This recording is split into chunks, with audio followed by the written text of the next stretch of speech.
The wind howled across the frozen expanse of Kiro 7 like a living thing denied its prey, carrying shards of ice that stung even through the reinforced visor of Marcus Webb's thermal suit. He had chosen this world deliberately 6 months earlier, signing on for the Tan Exploration Corps' most remote posting because it promised solitude, no colleagues, no mandatory social rotations, no endless small talk in station corridors. Just him, the station's AI companion VRA, and the endless twilight of a planet locked in perpetual half-light. The relay station itself was a squat Durasteel dome half buried in permafrost, its only external features the sensor arrays and the rover garage. Inside, the air smelled faintly of recycled oxygen and heated circuits. Marcus liked it that way. Predictable, controllable, no surprises. That morning, or what passed for morning on Kiro 7, the surprise arrived in the form of a faint distress beacon, pulsing across the comms array.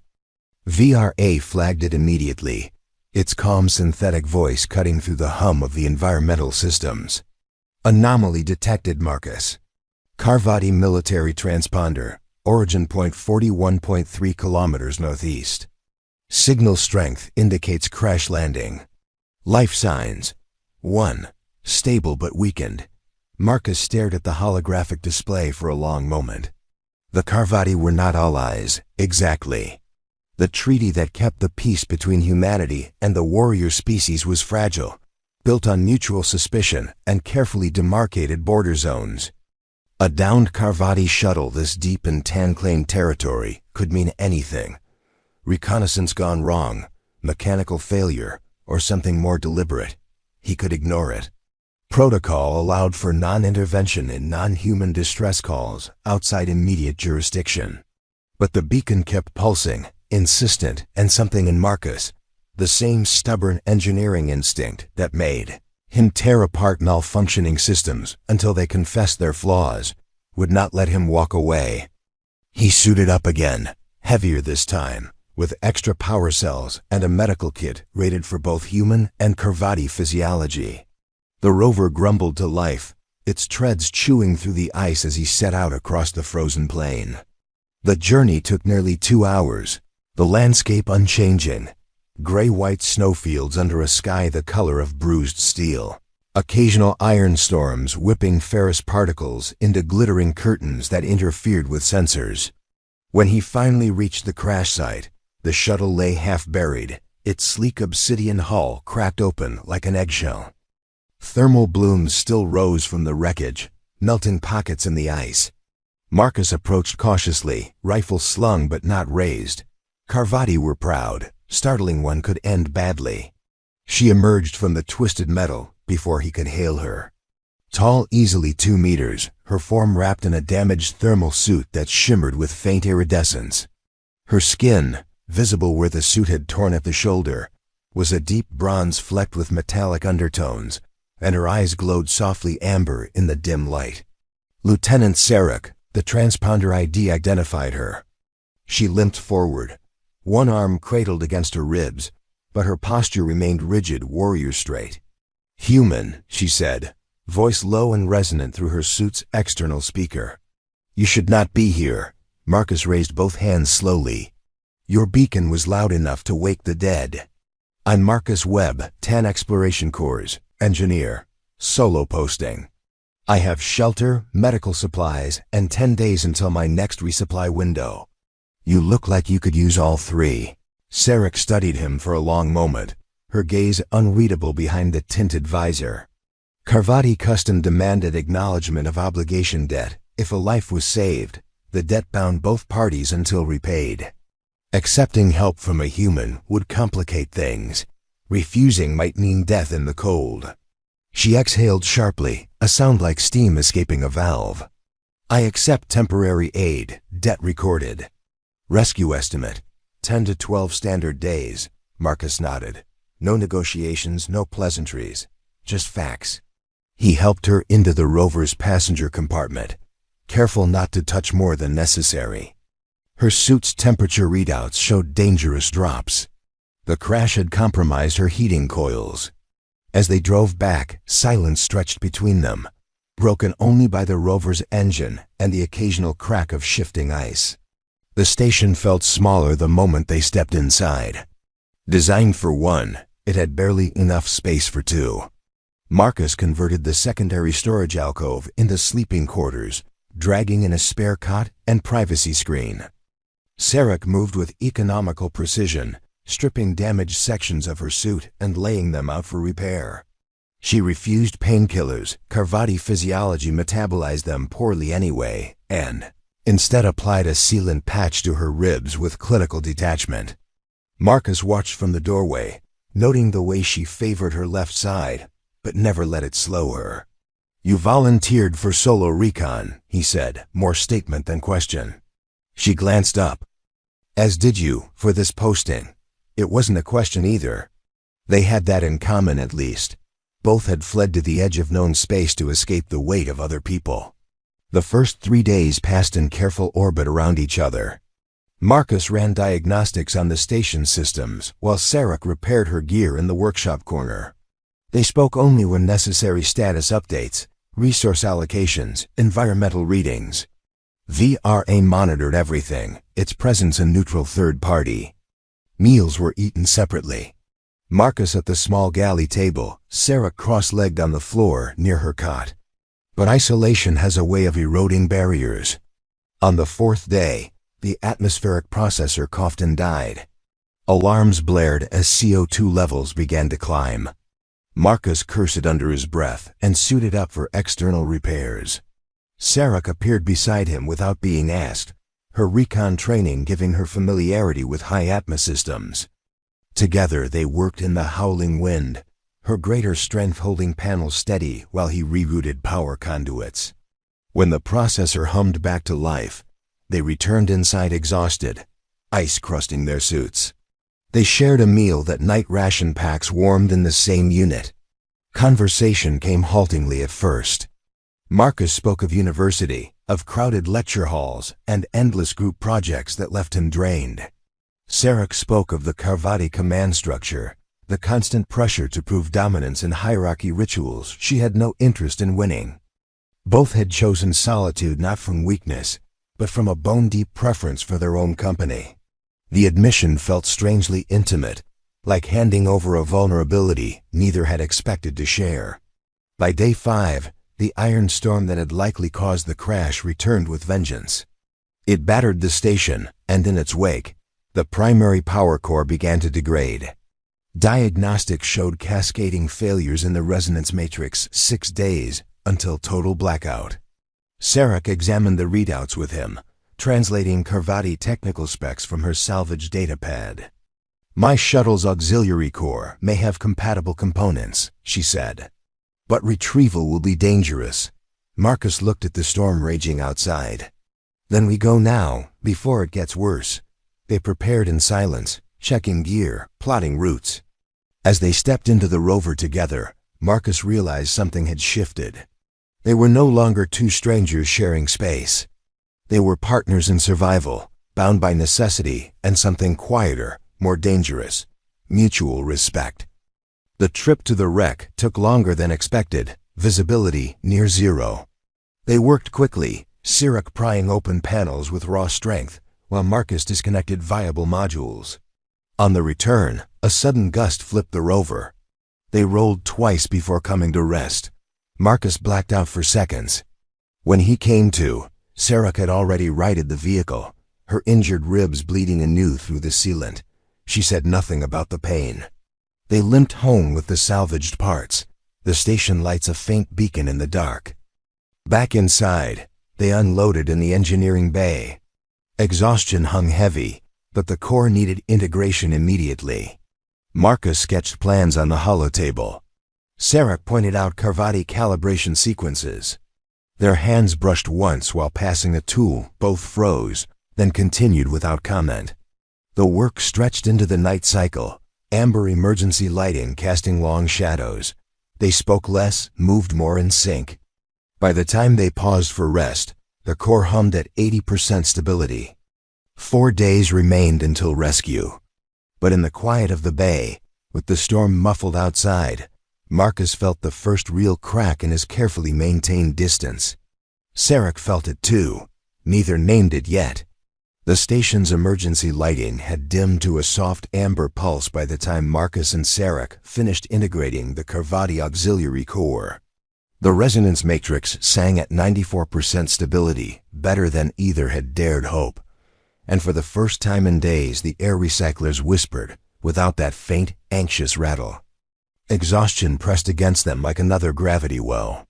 Marcus leaned against the engineering console, sweat cooling on his brow despite the chilled interior.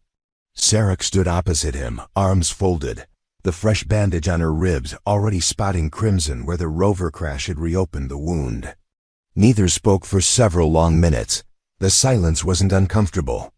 It felt earned, the kind that follows when two people have just pulled something impossible back from the edge. Sarek broke it first. Your species prefers unnecessary gratitude phrases. I will not insult you with them. Her voice carried the low harmonic undertone peculiar to Carvati speech, almost subsonic, vibrating through the deck plates. Marcus gave a tired half smile. Good. Thank you anyway. Feels like admitting I expected to fail. She tilted her head, studying him with those steady amber eyes. In the low light they seemed to gather every stray photon, glowing faintly like embers banked under ash. You did not expect to survive the rollover. I felt your pulse spike through the suit telemetry. Yet you continued. Marcus shrugged, the motion stiff from bruised shoulders. Engineer's reflex. Systems don't care if you're scared. They only care if you fix them. She made a sound that might have been laughter if Carvati physiology allowed for such softness, more a short, sharp huff of expelled air. Then we are not so different. They moved to the small common area, the only space wide enough for two people to sit without shoulders brushing. Marcus pulled 2 nutrient pouches from the galley. Sarek accepted hers without comment, though he noticed she tore the seal with her teeth rather than her injured hand. They ate in the quiet rhythm of people who had learned each other's habits without meaning to. The storm outside had settled into a low, constant moan. Iron particles tapped against the hull like distant fingers drumming for entry. VRA's voice drifted from the overhead speakers, soft and unobtrusive. Core integration complete. Estimated time to full operational status, 6 hours. Rescue beacon from TAN relay now registers at 72 hours remaining. Neither acknowledged the announcement. 72 hours felt suddenly both too long and far too short. Sarek set her empty pouch aside. Tell me why you chose this place. The question came without preamble, as though she had been holding it since the moment they met. Marcus considered deflecting, then decided against it. Something about the woman across from him made evasion feel pointless. Too many people back home, too many expectations. I was good at fixing things, machines, code, infrastructure, but terrible at fixing conversations. Every gathering felt like standing in a room full of malfunctioning equipment, screaming error codes at me. Karo 7 promised silence, predictable variables. No one to disappoint. He met her gaze. Your turn. Sarek's expression did not change, yet something shifted behind her eyes. Carvati do not have the luxury of solitude. Hierarchy demands constant performance dominance displays, challenge duels, public proofs of worth. I rose high enough that silence became treason. They sent me on long-range patrols to keep me useful and far away. This mission was meant to be routine surveillance of the border anomaly zone. Instead, the storm took my engines and my pride. She paused. I did not expect to owe my life to a human who prefers machines to his own kind. Marcus let out a breath he hadn't realized he was holding. I didn't expect to owe my continued oxygen to a Carvati who could probably snap me in half even with cracked ribs. The corner of her mouth twitched, the closest thing to a smile he had yet seen. With both arms functional, perhaps. Currently, I would require 2 strikes. It was the first joke either had attempted. It landed softly, like snow settling. The hours that followed blurred into a strange domesticity neither had anticipated. They checked systems together, Sarek's greater reach letting her access overhead panels without a ladder while Marcus handled the finer wiring. Their movements grew synchronized without conscious effort. Tool passed from one gloved hand to another. Diagnostic probe handed over at the exact moment it was needed. At one point, Marcus's shoulder bumped hers as they both reached for the same relay. Neither pulled away immediately. The contact lasted perhaps 3 seconds, long enough for him to register the warmth radiating through her suit, long enough for her to notice the quick jump in his heart rate picked up by proximity sensors. They continued working as though nothing had happened, but something had. Later, during the mandatory rest cycle, the station's lights dropped to sleep mode. Marcus lay on his cot in the main hab, staring at the ceiling conduits. Sarek had retreated to her alcove behind the privacy screen, though he could hear the faint rustle of her moving, unable to settle. After perhaps an hour, she spoke from the darkness. Human sleep patterns are inefficient.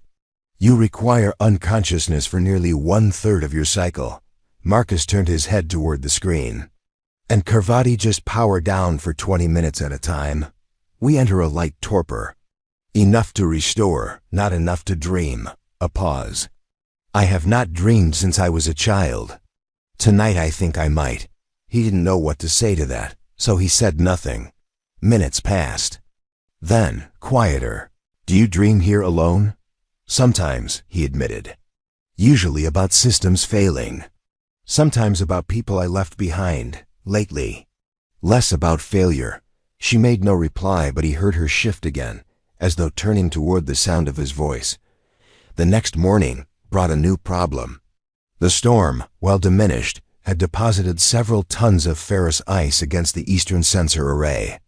If left uncleared, it would crush the delicate receivers when the next pressure front moved through. Marcus suited up. Sarek followed without being asked. Outside, the wind had teeth. They worked in tandem again, her wielding the thermal lance to melt the heaviest accumulations, him directing the rover's winch to drag the loosened mass away. At one point, a slab shifted unexpectedly, threatening to pin her leg. Marcus lunged, shoving her clear. The ice grazed his forearm instead, tearing the outer layer of his suit. Alarms chirped. She grabbed his arm, inspected the breach, then pressed her own gloved palm over it, sealing the tear with emergency foam from her kit. Her touch lingered after the foam hardened. Reckless, she said, but the word held no anger. Necessary, he countered. Their visors were centimeters apart. Through the polarized glass, he could see the amber glow of her eyes narrow, not in suspicion, but in something closer to appraisal. Or recognition. Back inside, they stripped suits in the decon chamber. Marcus's arm throbbed where the ice had struck. A deep bruise was already forming. Sarek peeled away her own damaged undersuit without ceremony, revealing the bronze and metal-sheened skin of her torso. The rib wound had reopened again, a thin line of darker fluid seeping. She reached for the medical sealant, but her hand shook fatigue, pain, or both. Marcus stepped forward before he could second-guess himself. Let me. She stiffened, every instinct of her species screaming against vulnerability. Then, slowly, she lowered her arm. He worked carefully, cleaning the wound with antiseptic gel, applying fresh sealant, then wrapping it with compression tape. His fingers brushed the scales along her side smooth, warm, faintly metallic to the touch. She did not flinch. When he finished, she caught his wrist, not hard, just enough to hold him still. You touch without fear, she said softly. Most humans recoil. Most humans haven't spent a week breathing the same recycled air as you, he replied. Fear gets expensive when survival is on the line. Her grip eased, thumb tracing the inside of his wrist where his pulse beat too fast. Neither moved. The moment stretched, fragile as new ice. Then VR's voice cut through, calm and clinical. Atmospheric pressure rising, incoming front in 4 hours. Recommend securing external fixtures. Reality snapped back. They stepped apart, returned to their separate tasks. But the air between them had changed, thicker, warmer, charged. with something neither had come to this frozen edge of space expecting to find. That night, as Marcus felt the words land like a live wire against wet skin. "Do you want me now, or later?" Sarek's voice had dropped even lower, the subsonic harmonics vibrating through the deck, through his bones. She hadn't moved from the edge of her cot, elbows still braced on knees, amber eyes locked on his without blinking. In the amber sleep light of the station, the glow seemed to pulse in time with his suddenly racing heart. He opened his mouth, closed it again. Every rehearsed deflection he'd ever used in crowded bars and awkward station mess halls evaporated. This wasn't flirtation. This wasn't human small talk laced with plausible deniability. This was a Kavoti warrior laying obligation and desire on the table with the same blunt precision she used to strip a weapon for cleaning. He crossed the small common space in 3 steps. Stopped just short of her reach. Close enough that he could smell the faint metallic tang of her skin mixed with the clean ozone of station air. "I want you now," he said. The words came out rougher than intended, stripped of polish. But not because the storm might kill us tomorrow. Not because we're the only 2 warm bodies in 100 kilometers. I want you because I've spent 6 months convincing myself I don't need anyone. And the last week proved I was lying. Sarek exhaled slowly, a controlled release of breath that stirred the fine hairs along his forearm. "Honesty," she murmured. "Rare currency between our kinds." She rose slow, deliberate, towering over him without making it feel like dominance. Her uninjured hand lifted, fingertips brushing the line of his jaw, tracing the stubble there as though cataloging texture. "Then we do this without debt. Without treaty clauses. Without tomorrow's rescue changing the terms." He nodded once. That was all the permission either needed. She guided him backward until the backs of his legs met the edge of his own cot. He sat, she followed, straddling his thighs with economical grace despite the taped ribs. The difference in their sizes registered again, not as threat, but as fact. Her knees bracketed his hips. Her weight settled carefully, distributing so she didn't crush him. Marcus's hands found her waist, thumbs brushing the smooth metallic sheen along her lower ribs, warm, alive, real in a way nothing on this frozen rock had felt real until now. Sarek leaned down, forehead resting briefly against his a Kavati gesture of trust he recognized from cultural briefings, though no briefing had prepared him for the heat that rolled off her in waves. Their first kiss was careful, exploratory. Her lips were firmer than human, slightly ridged along the edges like fine scales, tasting faintly of copper and something sweeter, almost mineral. Marcus tilted his head, deepening the contact. She answered with a low rumble in her chest that vibrated through them both. Her hands, larger, stronger, slid up his back, fingers threading into his hair, holding him steady without caging. When they broke apart, both breathing harder, she spoke against his mouth. "Humans are fragile here." One hand drifted down, palm flattening over his heart. "I will remember." He caught her wrist, pressed a kiss to the pulse point beneath the bronze skin. "I'm not that fragile, and you're hurt." "We go slow." "Slow," she echoed, tasting the word. Then she smiled small, sharp, genuine. "I can do slow." Clothing came away in stages. His thermal shirt first, tugged over his head by her steady grip. She studied the planes of his chest with the same focused attention she gave malfunctioning circuits mapping scars. From old engineering mishaps, the faint line of a childhood accident across his ribs. Her fingertips traced each one, learning. When she reached the fresh bruise on his forearm from the ice slab, she bent and pressed her mouth there, a silent acknowledgement of the risk he'd taken for her. Marcus shivered not from cold. He returned the favor, peeling away the last layers of her undersuit with careful hands. The bronze of her skin deepened to richer hues along her spine and hips, flecked with metallic iridescence that caught the low light like oil on water. The wound on her ribs looked angry under the sealant, but she made no sound when his fingers ghosted near it.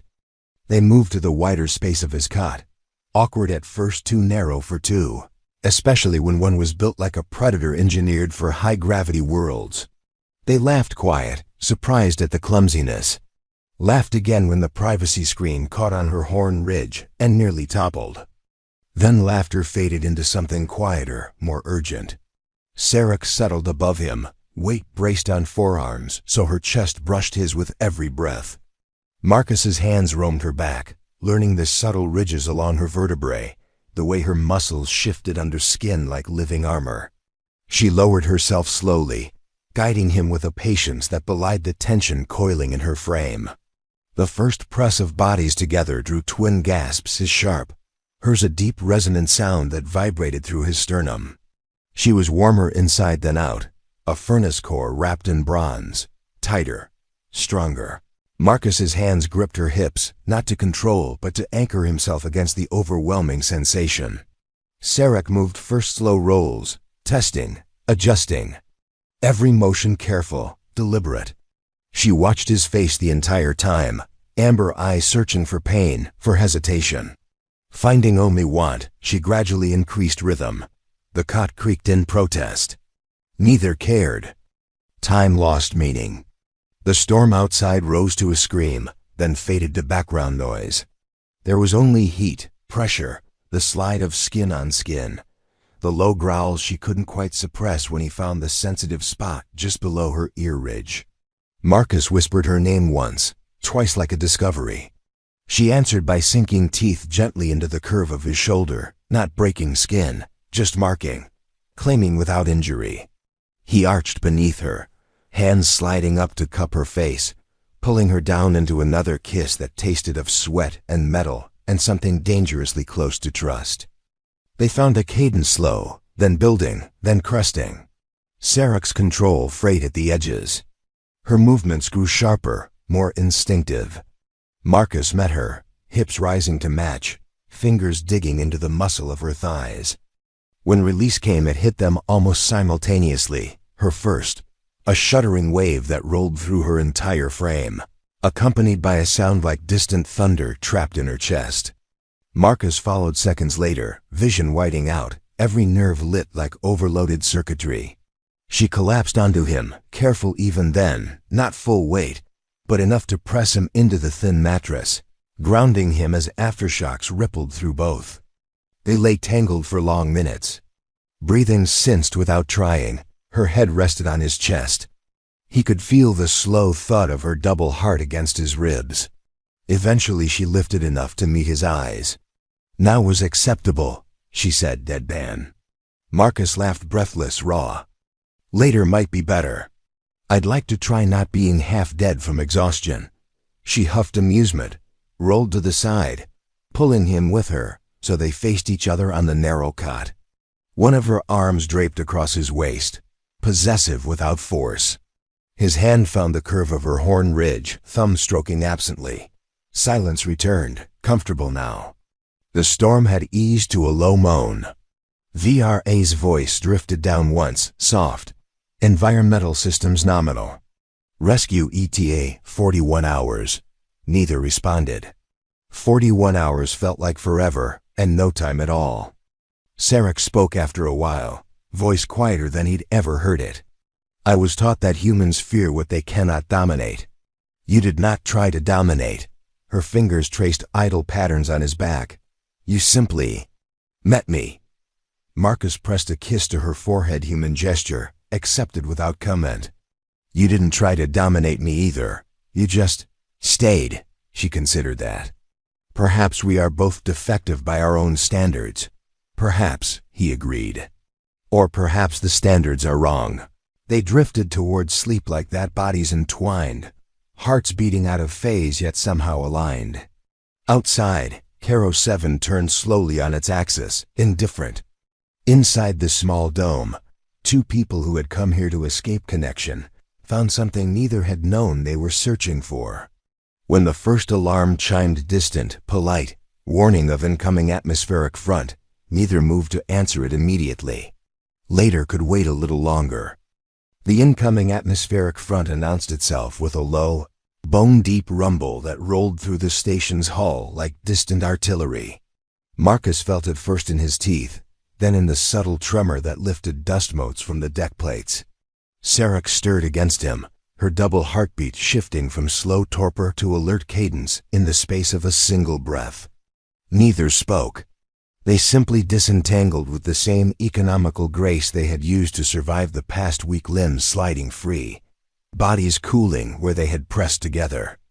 The cot creaked in complaint as Sirek rose first, bronze skin catching the amber light in shifting iridescence. She offered him a hand up without ceremony. He took it. Their fingers lingered one heartbeat longer than necessary before releasing. They dressed in silence, the ritual familiar now.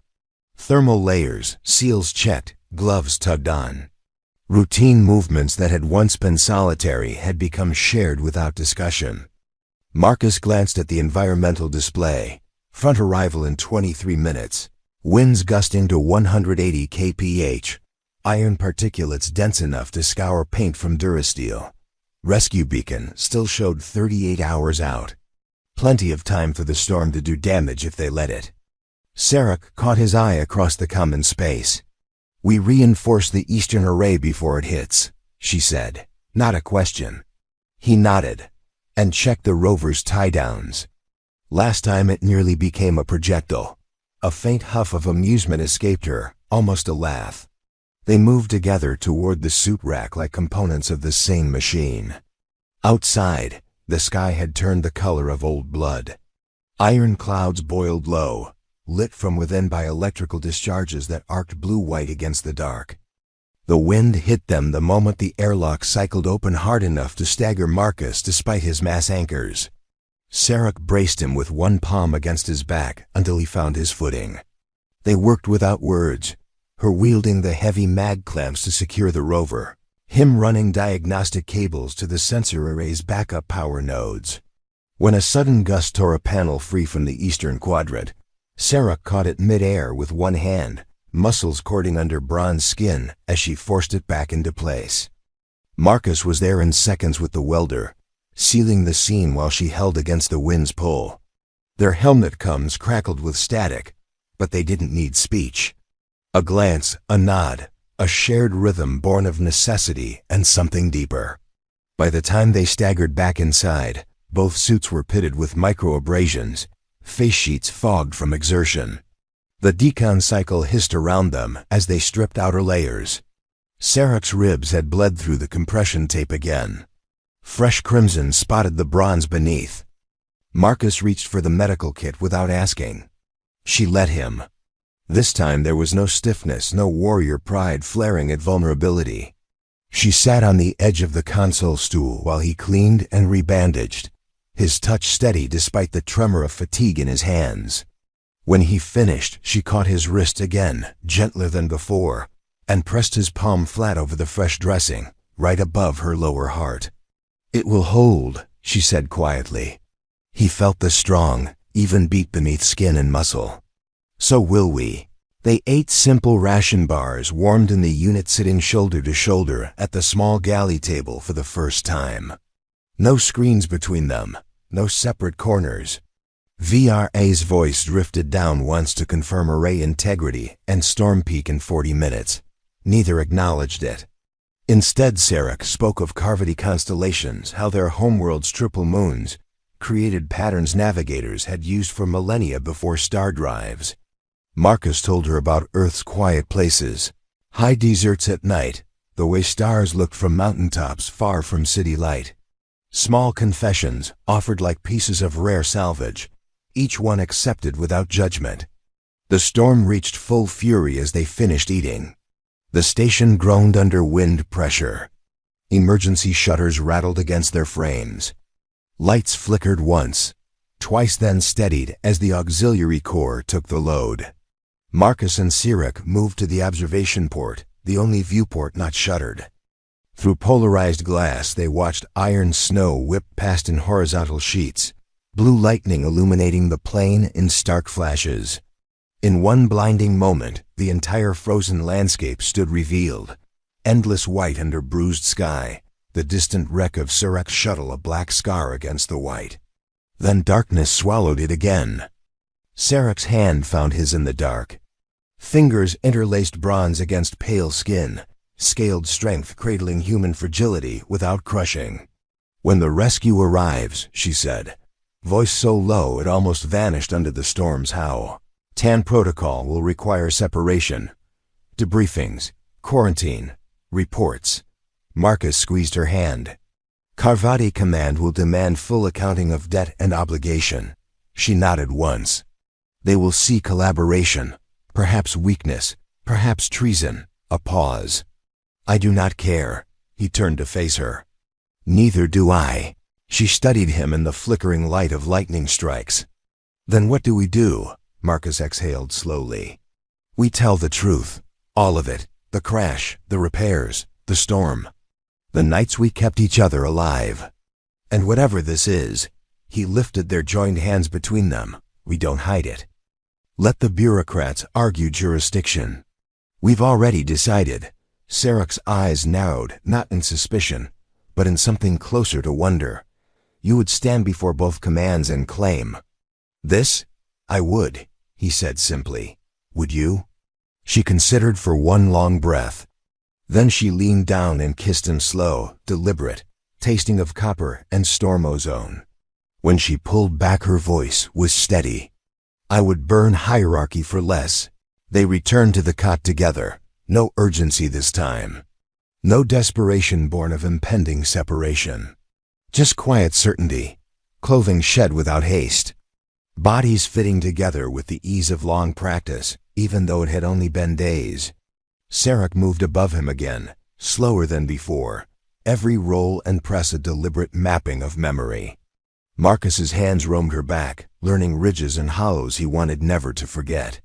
When she lowered her forehead to his trust gesture, intimacy gesture, he whispered her name like a vow. She answered by sinking down fully, drawing a broken sound from his throat. They moved together in the storm's roar, slow build, quiet crest, shared release that left them trembling in each other's arms. Afterward they lay facing one another, legs tangled, her arm draped across his waist, his fingers tracing idle patterns along her horn ridge. The storm still raged outside, but inside the dome, it felt distant. Sarek spoke into the quiet between heartbeats. If they separate us, if protocols demand distance. Marcus pressed a kiss to her temple. Then we find each other again. Border worlds, neutral stations, uncharted sectors. I'm good at fixing things. I'll fix a path. She huffed soft amusement. And I am good at breaking obstacles. Another silence, comfortable. Then, quieter. I did not come to this place expecting to find home. He swallowed against sudden tightness in his throat. Neither did I. The storm peaked and began its slow retreat sometime in the artificial night. Alarms softened to gentle chimes. VRA reported clear skies in 6 hours. Rescue shuttle now on final approach vector, 29 hours remaining. Marcus and Sarek rose together, checked systems one last time, secured loose gear, prepared the landing pad. Routine tasks made sacred by shared purpose. When the first pale edge of Karo 7's twilight brightened the horizon, they stood at the observation port again, watching dawn crawl across ice fields still dusted with fresh iron snow. Sarek's arm circled his shoulders, his circled her waist. Neither spoke of the future uncertainties, only impossibilities. Possibilities were enough. The rescue beacon pinned active. Distant engines whispered on approach. Marcus looked up at her. Now or later, he asked, echoing her question from nights before. Sarek's amber eyes held his without flinching. Always, she said.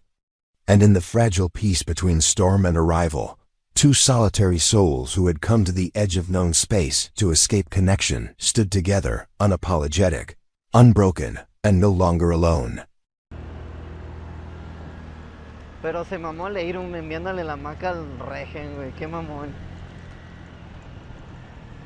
La pendejo de mierda sale en el anticlub. ¿Cuál grupo? Pues el de amistades, güey. ¿Cómo que cuál? ¿Te volviste a salir? Ojo.